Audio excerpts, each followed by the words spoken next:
This is our day to sa among paglaag diri sa Siquijor Island mga kalagan, and naami diri karon kung asa ginadayo sa mga turista ang kaning cliff jumping diri sa Siquijor. Kaya for today's another laag video, uban ko kay atong i-explore ang Salagdoong Beach Resort. Gikan na day miani sa Cambugahay Falls mga kalagan, and this is our continuation sa among gibuhat nga DIY travel diri sa among day to dinhi sa Siquijor Island mga kalagan. And gikan sa Cambugahay Falls padulong diri sa Salagdoong Beach Resort, moabot gyud siya og mga 30 minutes. Depende gyud na sa inyohang pagpadagan pod mga kalaganos. And before ka moabot dito sa entrance gyud sa Salagdoong Beach Resort mga kalaagan, imuha dining maagian ang kaning Forest of Mulabi Tree. So naa siya sa mga 1 kilometer or 500 meters man siguro ang katas-on niya no. So nahimo na pod ni siya og tourist attraction diri sa Siquijor mga kalaagan no, kay daghan jud pod ang gahunong diri ang mga turista para magpicture. So finally niabot na ta diri sa entrance gyud sa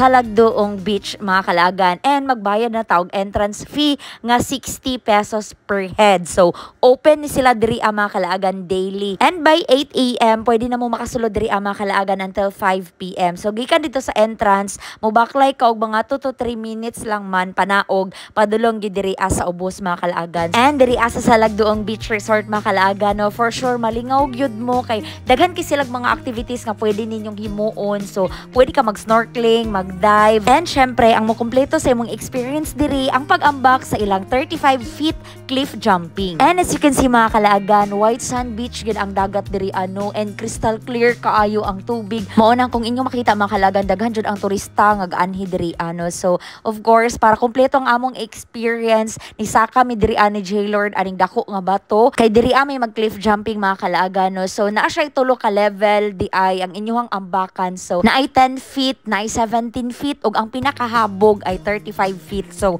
akong i-try sa ako ang makaya mga kalagan kay medyo sakit na pud ang akong dunggan kay dito pa lang daan sa Cambugahay Falls na pura jud ko og swing ambak dito no. So diri lang sa amin ni ambak sa pinakamubo.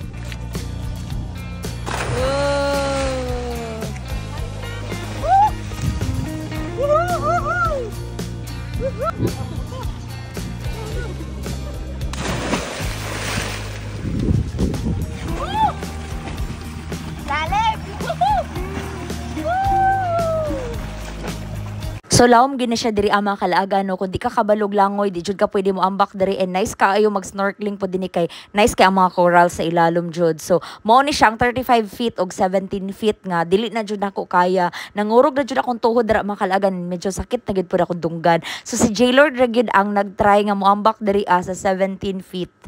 Sure ka?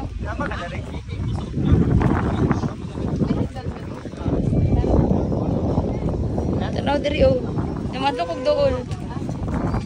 Gigi na mo members.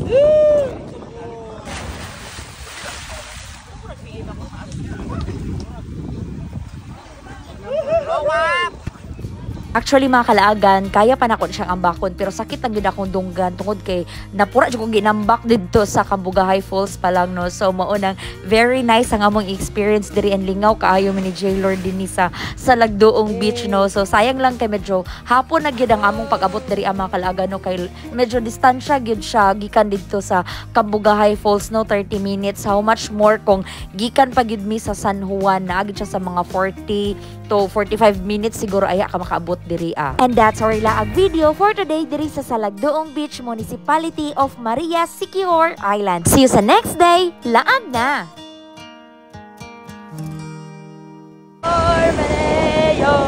Helmet ba? Marag helmet sa bao. Helmet sa bao.